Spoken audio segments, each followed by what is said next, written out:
Vamos a Santiago capítulo 1, hermanos, versículos del 13 al 15.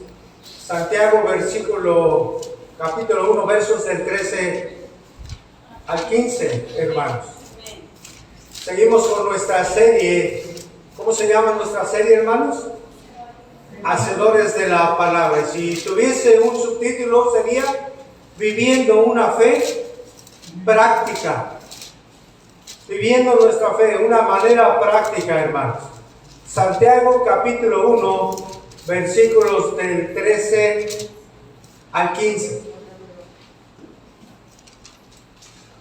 Dice así la palabra de Dios, hermanos. Leamos todos. Cuando alguno es tentado, no diga que es tentado de parte de Dios, porque Dios no puede ser tentado por el mal, ni Él tienta a nadie. Sino que cada uno es tentado cuando de su propia concupiscencia es atraído y seducido. Entonces la concupiscencia, después que ha concebido, da a luz el pecado, y el pecado, siendo consumado, da a luz la muerte. Bendito Dios, te damos gracias. Gracias, Señor, por tu palabra. Enséñanos, Señor, hoy te pedimos. Danos entendimiento para comprender este tema, Señor, tan importante para nuestra vida, que es acerca de la tentación. Dice tu palabra que tus manos nos hicieron, que tus manos nos formaron, Señor, dice el salmista, y él pedía que le hicieras entender y aprender de tus mandamientos. Ayúdanos a nosotros también, Señor, de esa manera, para comprender y entender lo que tú nos enseñes acerca de tu voluntad, Padre, porque te lo pedimos en Cristo Jesús. Amén. Voy a tomar asiento, hermanos.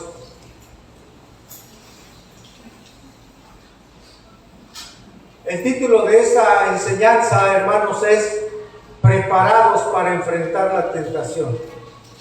Preparados para enfrentar la tentación o las tentaciones. Y pueden surgir, hermanos, diferentes preguntas. ¿Por qué pecamos? ¿Por qué pecamos nosotros? ¿Por qué caemos en tentación? ¿Acaso la culpa de ello la tiene Dios? ¿Acaso la culpa de caer en tentación la tiene Satanás? Sabemos, hermanos, que las personas del mundo caen en pecado con facilidad. ¿Por qué? Porque no tienen temor de Dios, porque no están en Cristo. Entendemos esto porque así lo enseña la Escritura. Por eso la gente sin Dios, sin comunión con Dios, sin santidad, peca. Pero, ¿qué de nosotros? ¿Qué de nosotros que somos creyentes?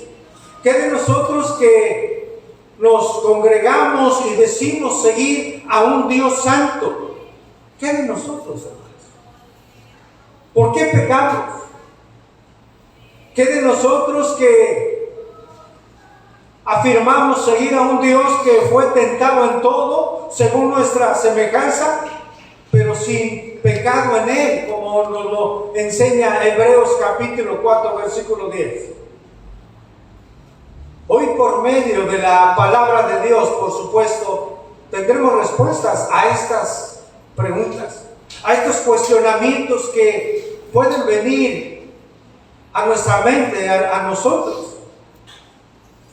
Mencionamos hace 8 días que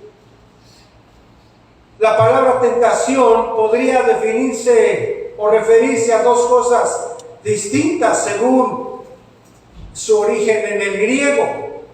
Y hoy vamos a ver ello.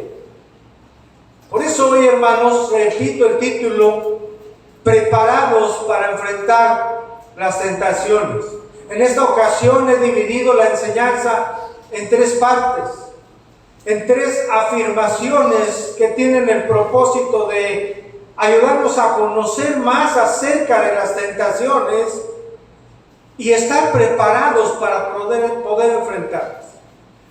Tres afirmaciones que nos van a permitir conocer más de las tentaciones y estar preparados para poder, hermanos, enfrentarlas. En nuestra primera afirmación, escuche por favor, es que Dios no es la fuente de la tentación. Dios no es la fuente de la tentación que viene a nuestra vida. Número dos, el origen de esa tentación está en el hombre. Y la tercera afirmación es que dar cabida a la tentación trae fatales consecuencias. Trae fatales consecuencias. Decía yo que hace 8 días, hermanos, hablamos acerca de la palabra tentación y mencionamos que había dos tipos de significados que podían tener esa palabra, ¿sí? Era según el griego. Y en el verso 12 leímos: bienaventurado el varón que soporta la tentación. Y en aquel momento, hace 8 días, dijimos que tentación, peirasmos, significaba ser puesto a prueba, ser examinado, ser probado en nuestra fe, para saber el carácter y la naturaleza de nuestra fe, saber si nuestra fe es una fe verdadera, una fe genuina. ¿Sí recuerda eso, verdad? Fue lo que estudiamos hace 8 días. Era hacer referencia a la tentación en el griego peirasmos. No pretendo, hermano, que aprendamos aquí griego, pero creo pertinente decirle a usted o enseñarle a usted que hay palabras diferentes en el griego, en el original, porque ahí encontramos una interpretación más acertada y correcta al original. Por eso se los menciono para que lo tenga usted presente. Y dice el verso 13, Santiago 1:13, cuando alguno es tentado, una pausa ahí, dice cuando alguno es, ¿qué, hermanos? Tentado. Cuando alguno, esto es una advertencia. Suena a una advertencia. Cuando alguno es tentado, ¿qué pasa? Va a pasar algo. Aquí, en este versículo 13, esa palabra tentado es un concepto, escuche bien, totalmente distinto al peirasmos de que hicimos referencia hace 8 días. Son términos diferentes. Esto es muy importante para la enseñanza de hoy, hermanos. Un concepto distinto. La palabra tentado, aquí en el verso 13, viene de otra palabra griega. Y téngala presente, ya no es peirasmos, sino aquí es peirazo. Diferentes. Peirazo, téngala presente en su sonido, ¿no? En su significado también, que se lo voy a dar. Tentado aquí, repito, en el verso 13, viene del griego peirazo, que significa también, y repito también, significa ser probado, también significa ser examinado, pero también significa ser tentado, ser incitado a el mal. Aquí ya cambia, ¿verdad? Aquí ya se torna en una definición diferente, por supuesto. Podemos entender, hermanos, que tentación aquí hace referencia, digámoslo así, a una invitación para hacer el mal. Es una atracción hacia el pecado. Es una atracción que nos lleva hacia realizar el pecado. Pero note algo muy importante. Tanto peirasmos como peirazo se refieren a poner a prueba, a que se realice en nuestra persona un examen. Ambos significan lo mismo en esa porción. Por tanto, la diferencia en estos dos términos, hermanos, radica en esto, en cómo cada uno de nosotros respondemos a las pruebas. Ahí hay una diferencia muy grande en esto. La diferencia radica, si son términos que ambos se refieren a ser examinados en nuestra fe, a ser probados en nuestra fe, la diferencia radica en cómo respondemos, en qué actitudes tenemos frente a las pruebas. Porque las pruebas, hermano, pueden, dependiendo de cómo las enfrentemos, convertirse en una tentación que nos lleva a pecar, que nos lleva a errar contra Dios, que nos lleva a ofender a Dios con nuestra manera de actuar y de vivir. Es decir, hermanos, una prueba, según respondamos a ella, se puede convertir en una bendición si la superamos, porque nos va a dar fuerza, vamos a obedecer a Dios y vamos a estar capacitados para enfrentar las pruebas siguientes. O bien se puede convertir, según respondamos, en un pecado que puede llevar a la muerte. Por tanto, la diferencia está en la respuesta que demos, que usted y un servidor demos cuando el Señor en su soberanía permita que enfrentemos diferentes pruebas en nuestro caminar.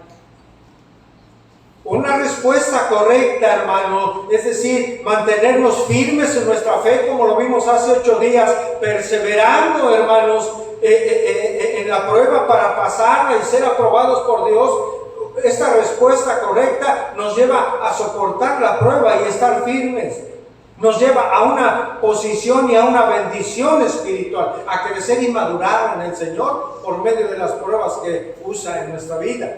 Esa sería una respuesta correcta, por haber hecho lo correcto, pidiéndole a Dios sabiduría, la cual Él la da como, hermanos, en abundancia y sin reproche alguno. Esto nos trae bendición, hermano. Cuando decíamos en enseñanzas pasadas, si así afrontamos la prueba, vamos a recibir la corona de la vida que Dios ha preparado para los que, ¿qué? Para los que le aman. Pero por otro lado, en un contraste, si damos una respuesta equivocada ante la prueba que vamos a enfrentar, ante la tentación que tenemos enfrente en nuestra vida, dudando de Dios, desobedeciendo lo que estamos estudiando, lo que conocemos de la palabra de Dios, bueno, pues nos va a llevar a pecado, y ese pecado lleva a la muerte, como le dice el verso 15 que hoy también vamos a estudiar. Depende de la respuesta. La respuesta aquí es muy importante, hermanos.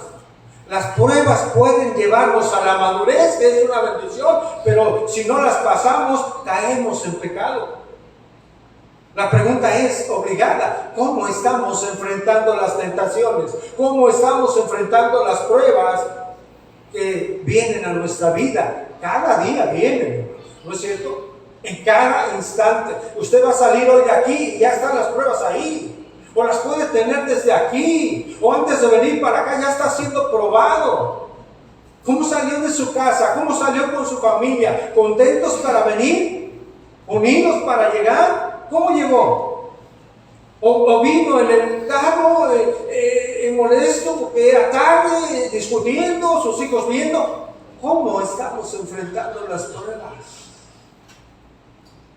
Para que éstas sean una bendición, o para que no nos lleven estas pruebas y tentaciones a pecar.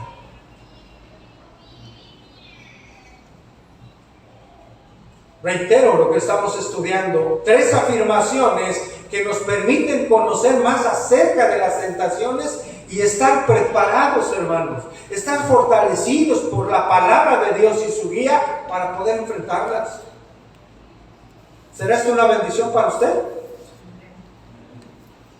Lo primero para enfrentar la tentación es saber que Dios no es la fuente de esa tentación.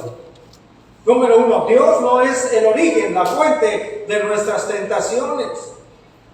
Dios no trae las tentaciones que llegan a nuestra vida, hermano. Santiago 1:13: cuando alguno es tentado, no diga que es tentado de parte de Dios. Una pausa hasta aquí. No diga nadie, no asevere nadie afirme que la tentación que está enfrentando en su vida es de parte de Dios. Eso dice Santiago.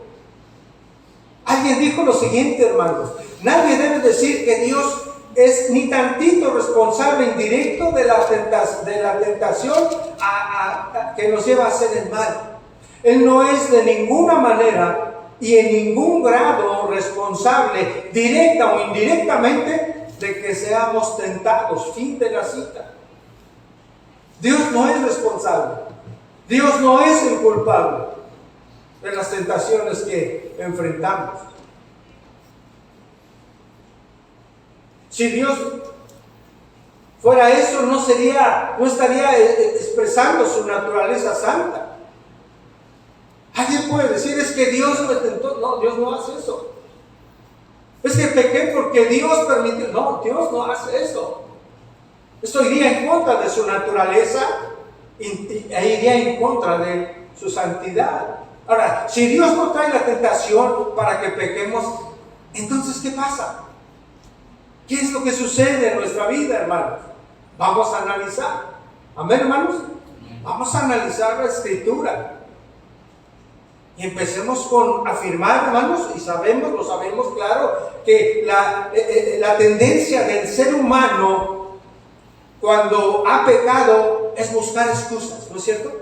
La tendencia de todo ser humano es que buscamos excusas cuando queremos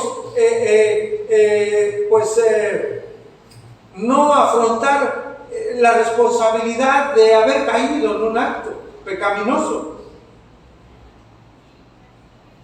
Y el ser humano lo hace así para tratar de librarse de esa responsabilidad de sus pecados. El ser humano tiende a culpar a otros de su pecado y por haber caído en él también los culpa. Como padres, por ejemplo, los que somos padres sabemos que esto, porque lo podemos ver en nuestros hijos o lo vimos en su momento, y si tenemos hijos pequeños lo vemos en ellos. Ellos se excusan cuando hacen algo indebido, ¿no es cierto? ¿Los son papás? Se excusan, hermanos. Vemos ahí en la cocina: oye, ¿quién tiró la leche?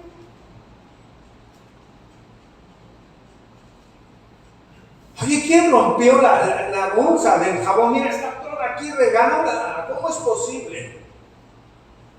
¿Quién exprimió la pasta dental? Aunque tenga la pasta aquí. No, yo no fui. No sé qué pasó.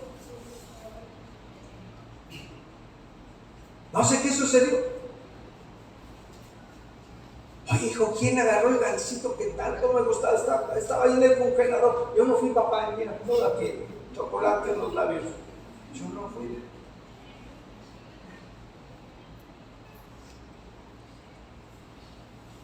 ¿Quién rayó los sillones? Y con pluma.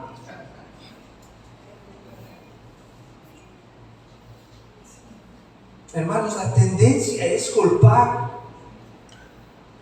de estos pequeños a su hermano, a su hermana o a otra cuestión, qué sé yo. Cada padre sabe que los niños nacen con la clara tendencia a culpar a los demás por sus pecados, ¿no es cierto? Hermanos, seamos honestos, nosotros éramos así. ¿Sí o no, hermanos? Éramos así.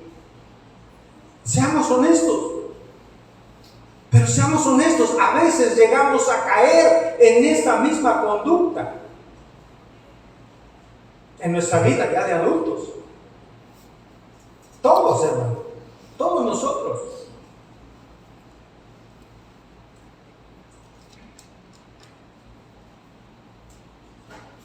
En la Biblia, hermanos, tenemos muchos ejemplos de lo que estamos hoy estudiando, de cómo la tendencia del corazón del hombre es culpar a los demás por nuestro pecado.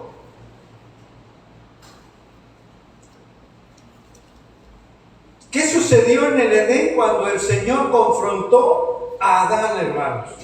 Por haber desobedecido su orden, lo que él había ordenado de comer. Sí, puedes comer de todo árbol, del fruto que haya en el huerto, pero del árbol del conocimiento del bien y del mal, ¿qué le dijo? No puedes, no comerás, porque ciertamente cuando lo hagas, vas a morir. ¿Se murió Adán, hermanos? ¿Cayó muerto? Murió en un sentido espiritual, de una separación de la comunión que tenía, una comunión íntima, grande, estrecha con Dios. Vamos ahí, hermanos. Génesis capítulo 3, verso 9.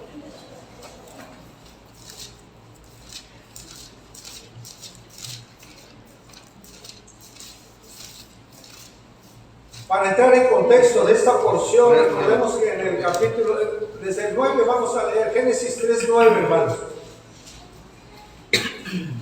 El hombre pecó, se escondieron, se alejaron de Dios, se separaron de Dios.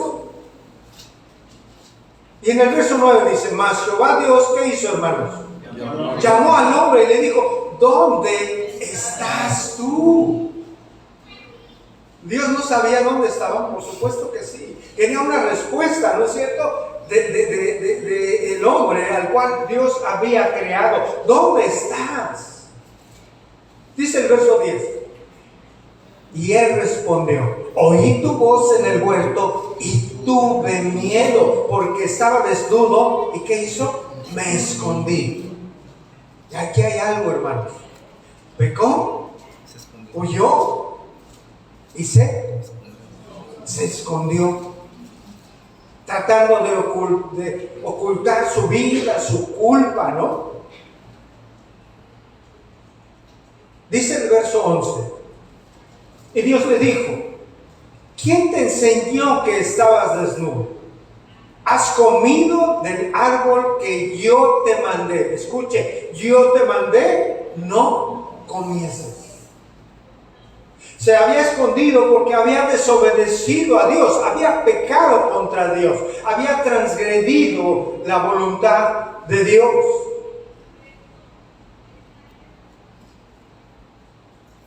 Y el hombre respondió, qué tremendo. ¿Qué respondió, hermanos? La mujer que tú me diste por compañera me dio del árbol y yo, ¿qué hice? Yo comí. Mire qué obediente Adán, ¿no?